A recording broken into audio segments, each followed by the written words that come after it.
We work hard as physicians to take care of the health and well-being of our patients. But when it comes to our money, do we have the same condition of care? Probably not. Let's change that together. Welcome to the Financial Freedom for Physicians podcast, where we'll fight and advocate for your financial literacy. As always, I'm your host, Dr. Christopher Liu. Thanks for being here. Let's jump into the show.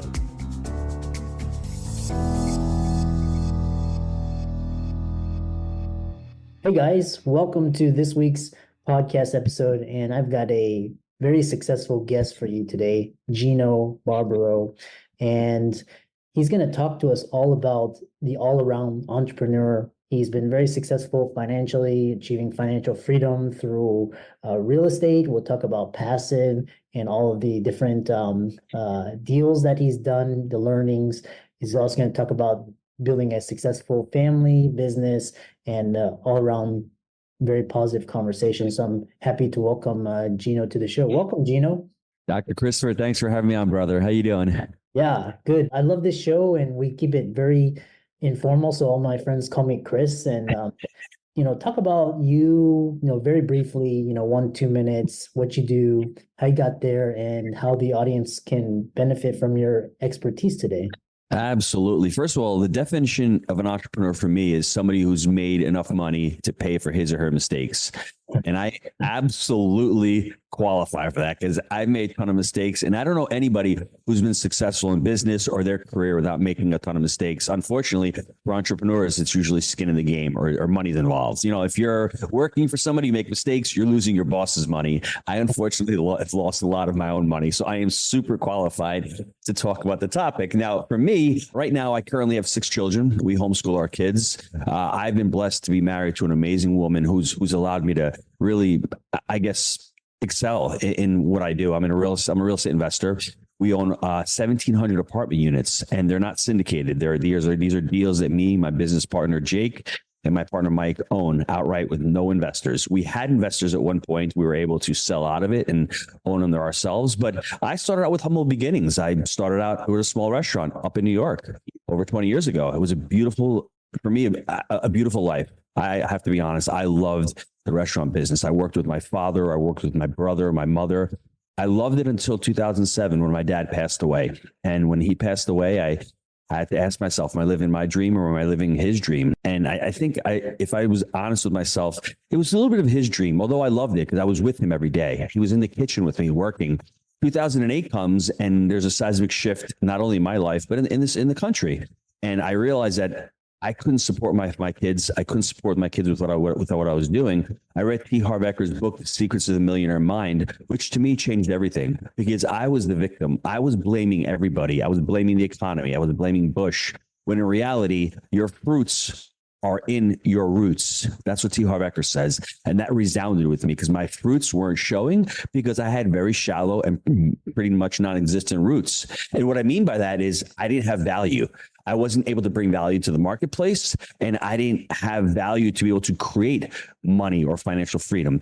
That's when I met Jake in 2009, and I decided, let me go out and learn this multifamily thing because I really loved real estate. I invested in mentorships. Me and Jake partnered up in 2011 when he moved down to Knoxville. He was a pharmaceutical rep, taking food orders out of the restaurant and bringing them to doctor's offices. He was selling pharmaceuticals at the time. So that's why we nickname ourselves the pizza guy and the drug rep. We found the deal in 2013 after 18 months, and I guess the rest is history. But that's just a short synopsis. I mean, it's amazing when I look back, being the pizza guy, loving that, and then not loving that, having a lot of pain around that, and just trying to find the solution. And I was fortunate to meet Jake and to jump into real estate. Yeah. What's interesting is because real estate is one of those tried and true investments, and a lot of the audience are familiar with it. And so my question for you is, what are your thoughts on, the real estate industry? I know it's going through some, it's challenges, and how should people be viewing real estate? How should they be positioning themselves? I know there's sectors within the real estate industry that are struggling while some are doing well. Chris, before I met Jake, I always call it life before Jake and life after Jake. Life before Jake, for me as a real estate investor, was really challenging. I didn't have a map. I didn't have a process. I didn't have a system. And I'd done one really good deal by myself, followed by a couple of really bad deals. And I just didn't understand real estate investing. I didn't understand that investing in real estate is like building a business. I didn't get the entrepreneurial aspect of it. When I met Jake, we started really looking at these deals from our framework of buy right, manage right, and finance right. And we've used that over the last dozen years to acquire over 2,200 units. Our community, Jake and Gino, our students, have closed over 81,000 units. They've raised over $450 million using this framework. And when you say like the economy and the marketplace where it is now, we have 3 deals on the contract right now. We're closing about $30 million worth of assets in the next 90 days. And most people are heading for the exits when I think right now is the opportunity. Shut off the noise. Interest rates are where they are. If you're going to invest in a deal, the cost of capital is high for Jake, for Gino, and for Chris, for all the same. You just have to, as far as real estate, you have to be in it for the long term. You have to create relationships. Deals aren't going to find you. You've got to go out and find deals. So now is the time, only because right now things are a little slow. Real estate brokers are hungry. Whereas a year or two ago, I was calling Chris up on the phone. Chris, you got any deals? Chris wasn't even picking up the phone. He was too busy. But now Chris has got a little bit of time, and Chris wants to build a relationship with new buyers. That's what's going on right now. So I am wholly optimistic right now of the long-term ramifications of real estate. And I said long-term. If you're in this for 6 months and it doesn't work, you've got the shiny object syndrome. I had that. I was jumping from mobile home parks to strip centers, to single family. I was even looking at self-storage. When I decided to become an expert and really get really good at one niche, pick one. And I'll finish this off by saying in the last couple of years in 21 and 22, we didn't have a lot of deals. There weren't a lot of deals in multifamily. We could have jumped to RV parks or to something else. We decided, let's hold off. Let's stay what we're really good at. We can work in the business of real estate right now and work on our systems and work on our property management. And that's what we did. And in 2023, last year, we closed on 300 units. And this year, we're going to close on a little over 200 units. So for me, I think taking a long-term aspect of it, picking a niche and committing to it, I think you'll be okay in real estate. Yeah. Real estate is, for the long term. So you mentioned this systems and process and basically playing by the, by the rule book. What's that 3-step framework that you and your partner Jake teach to the students to achieve success? One day, Jake is in his garage and he sees a wheelbarrow and it's tilted over. And he's like, wow, investing is a 3-step framework. The wheelbarrow's got 2 back legs. It's the buy right and the finance right. They're both fixed. Once they're done, that's it. They're done. The wheel is the manage right, is the wheel. It's in constant motion. And if you look at any investment you make from that lens, you need to buy the asset properly and you need to finance the asset properly. Once those are done, they're off the table. You just need to continue the operations. And if you're looking to buy a business, it's the same thing. You need to buy it right, whether you're financing with SBA or whether you're looking to get, seller financing or go to community bank, you need to finance it right. But once that's done, that's all we talk about. That's fun. You bought it, you got it done. But now the hard work starts, which is the manage right portion of the framework. And, when I was buying these deals, I wasn't thinking about operations. And this is to say that you have to do it yourself? No, you can go out and hire a third party, but you still have to asset manage the property and you still have to manage the manager. And I think that's where a lot of groups and a lot of people fall out of alignment. They think they're going to buy a real estate deal and walk away. I've got 6 kids. Every child needs to be raised. I can't have the child and walk away. If I want to have a successful child and a successful family, I need to put work into it. But I'm going to be completely honest with you. I mean, real estate can be one of the most lucrative ventures because it's twofold in my estimation. You're building a business, you're building something that's scalable, it's an investment, and the tax savings are incredible. So you lump all of that together. It's a hedge against inflation. 5 years from now, if your renting is $1,500 today, 5 years from now, it's probably going to be $1,800 or $1,900. So there's a hedge against inflation aspect. It's a basic human need. I always say food, clothing, and apartments. That's what we need. Food, clothing, and shelter, right? It's not going to go away. You had said some of the troubles that we're having in real estate, office space is going to have its issues. In certain markets, it may not come back because people are, working from home. So if there's a saturation of office, that may be challenging. Self-storage, I think it's a great niche in certain markets, but when you go into a recession, are people going to pay for their self-storage units? RV parks is where I'm trying to have a struggle. I don't know during COVID if people just enjoyed going out and buying RVs, jumping in them. I mean, after a while, there's a lot of people like, I don't want to drive this thing anymore. I don't want to pay 200 grand for this toy. What am I going to do with it? And if you go out RVing, it's not cheap. It's something that I'm trying to understand is that a niche? Is that a fad? Or is that something going forward? So for me, I've stayed multifamily. I love the aspect that there's not enough affordable housing in this country, and it is a basic human need. Forget the burdens of tenants and toilets. Equity Multiple simplifies your investment journey, letting you invest passively in vetted, professionally managed commercial real estate. Only 5% of reviewed investments reach Equity Multiple's platform, with our asset management working on each from funding through exit to maximize your returns. Whether you're on the couch, in your exec chair, or the backseat of a ride share, Equity Multiple brings cash flowing real estate investments straight to your fingertips. All investments involve risk. Visit equitymultiple.com to learn more.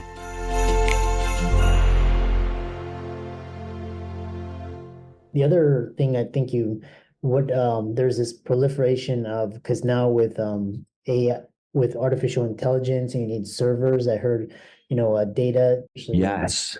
What are your thoughts? That's a great point. So there's another niche in real estate, which is flex industrial. The flex, I'm not even talking about the data centers. That's something maybe for the bigger players. But if you're out there and you're in certain markets, especially in the Midwest, where a lot of this manufacturing had to come back from China, and they're coming back, and they're getting this flex space where you're renting out 3,000 square feet or 5,000 square feet, and it works really well. And even if you want to have a type of office, but not pay worth for 20,000 square feet, these flex spaces are really, they're flexible. So you can chunk them down, and they're doing phenomenal. Look at industrial. Industrial is really, to me, has had a resurgence in this economy, because I think we've realized the supply chain issues that we had during COVID. Well, if we bring a lot of that back to the country here, you're going to have a lot less of those issues. And I think Mexico has actually overtaken China as the #1 trade partner. So you're seeing that going on from the continent, but there's a lot of that popping up right now in the United States as well. Yeah, very interesting. Mexico, I heard Mexico is doing very well.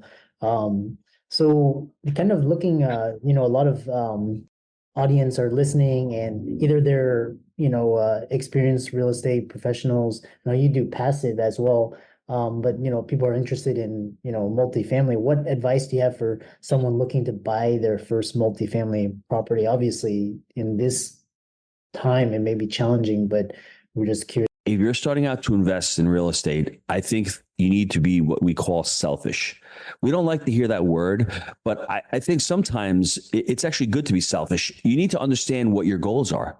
Why are you getting into real estate? I mean, is it just because Chris is your friend and he told you real estate's great?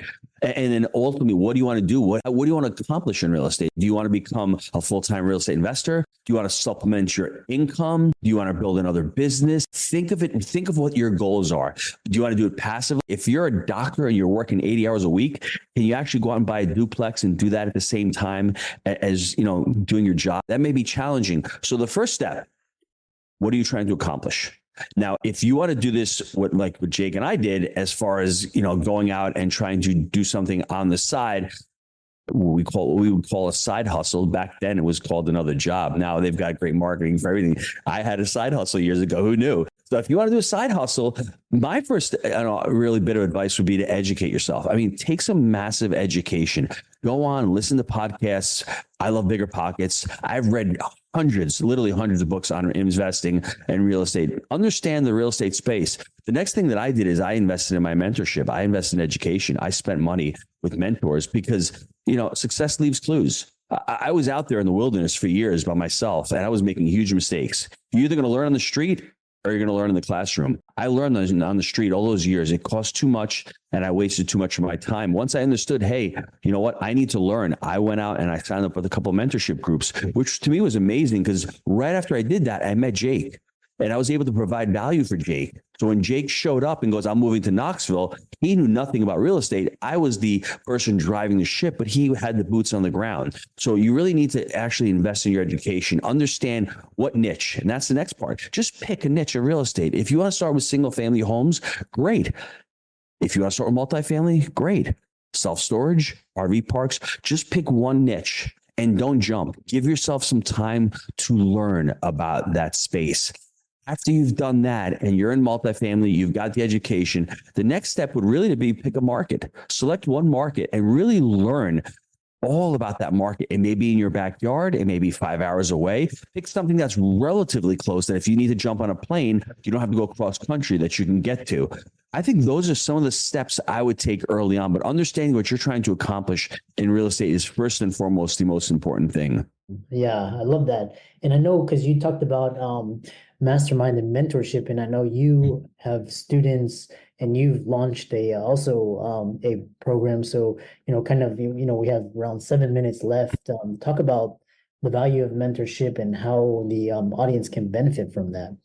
For me, life, I forgot Bruce Lee's quote. Is it something to the effect of, your cup is always better empty, the emptiness of a cup, right? If you think you know it all and there's no room for growth, then your life is pretty much stagnant. You're either growing or you're regressing. I didn't stop with that second and third mentorship before I met Jake. I've continued along the path of continuous and constant learning, because when I had 500 units, I didn't know how to scale a company. We had never done that before. I had one restaurant, never had the opportunity. So we invested in Traction by Gino Wickman, and we invested in a company called Scaling Up with Vern Harnish. I'd never done any of those. Were they investments significant? They were very significant investments in capital, and not only in capital, but time also. But they paid. It was like I can't explain to you how much we learned from it. We created our core values. We created our cadences of accountabilities. We created our mission statement. We created culture within the organization. These are things that we are not taught. And if I had not gone through this education, we wouldn't have been able to scale from 500 units to over 1,700 units. For us and for myself, one of our core values is growth mindset. So I want to be in continuous in constant, growth mode. And you'd mentioned one of the programs where we've created something for passive investors. It's called Passive Investor Pro, because I think right now, a lot of limited partners lost money investing in real estate. And I was there in 2005, my very first passive deal. I lost $172,000. And I was really upset, really mad at the sponsor. When I look back at it 6 months later, I said, you know what? The sponsor's at fault. Yeah, he put me in a bad deal. But did the sponsor put a gun to my head and tell me I had to invest in the deal? No, that was of my own free volition. And I made so many mistakes of not vetting the sponsor, not understanding what my interests were. Gino, I could have just gotten on a plane and flown down to the property, looked at the property, and I would have said, I'm not investing with this gentleman. I just didn't understand. So Passive Investor Pro, the program we're talking about, teaches limited partners, passive investors, how to invest passively in real estate. Because what my goal is to teach a passive investor to invest in real estate as if they were active. But then once they've got that foundation, once they know what they're looking for, the sponsor, the alignment of interests, and the deal, that's the 3-step framework on that. The deal is always the last one. You always hear passive investors, myself included, I need a deal. I've got 50 grand. Where's the next deal? No. As a passive investor, the first thing you should be saying, I've got 50 grand. Where's the next sponsor? Where's that jockey, as we like to say? Who is that jockey that I need to hire to actually be a steward of my money? Now, once I find that jockey, do our interests align? My sponsor early on, he had no money in the game. He had no money in the deal. I had all the skin in the game. So when the deal went bad, guess what? He walked away. He didn't lose anything. Our interests didn't align, right? That's important. And I think if you can align interests and you get the sponsor, the last part is the deal. Let's look at the deal now. So I think, empowering limited partners is on my part a selfish aspect as well, because if I can get strong limited partners and you have all of these deals out here that aren't any good, we're not going to be investing in these deals. The prices of these deals come down and all of a sudden there's equilibrium back in the market. So that's what I'm hoping to, promote with this Passive Investor Pro. We need strong limited partners. I don't want limited partners to blame general partners for bad deals. I want limited partners to go in eyes open and say, this is a good deal, but I've got some questions, and I want to teach these limited partners the questions they need to ask to be able to protect their investments. I love that. I love that. And to round it out, you've have a successful business and a career, and you're giving back to the community. Talk about, what's it all about? Because I know you balance family and business, great marriage, great family, and ultimately, end on an inspiring note for the audience. It's interesting, Chris. When I was at the restaurant and I was working week to week, at the end of the week, I'd make money. I'd want to be able to donate time. I want to be able to donate my efforts. And it seemed like every time it was a struggle. And when I became financially free, all of a sudden I stopped worrying about money as much. And I stopped focusing on money. And I started focusing on opportunity. And I started focusing on helping others. And then all of a sudden I realized that the more I did that, the happier it gave to me and the more joy that came into my life. And the more money I ended up making. So it was very ironic, the irony of being a small business owner or a W-2 worker, focusing just on yourself, right? Which you need to do that. You need to do that. Once I became financially free, I found the joy in my life. And I think the joy in most of our lives is when we can help and we can impact others. And that's what financial freedom has taught me. And I always say people with financial intelligence can change the world for the better. I'm writing a book right now that's called Happy Money, Happy Family, Happy Legacy. Now, can money bring happiness? I think in certain aspects it can. Money can bring experiences in your life that can bring happiness. Money can really, as you're living a life full of stress and worrying about paying the bills, if you've got money that can alleviate some of that stress, you can focus on other things in life. You can focus on helping others and creating impact. Doesn't that bring happiness to your life? I don't know if it's the money that's bringing the happiness, but it's the opportunity and the choices that money, I guess, allows and brings into your life. So don't focus just on the money if you're listening to this. Focus on the opportunity. Focus on the value that you're able to provide to others. And if you do that, I promise the money will follow. Yeah, I love that. How can people find you and follow you and reach out to you? Thanks for that, Chris. Just go to jakeandgino.com. We have everything on there. I've got 4 weekly podcasts. I've got books that we're writing. There's articles on the website. Just go to jakeandgino.com.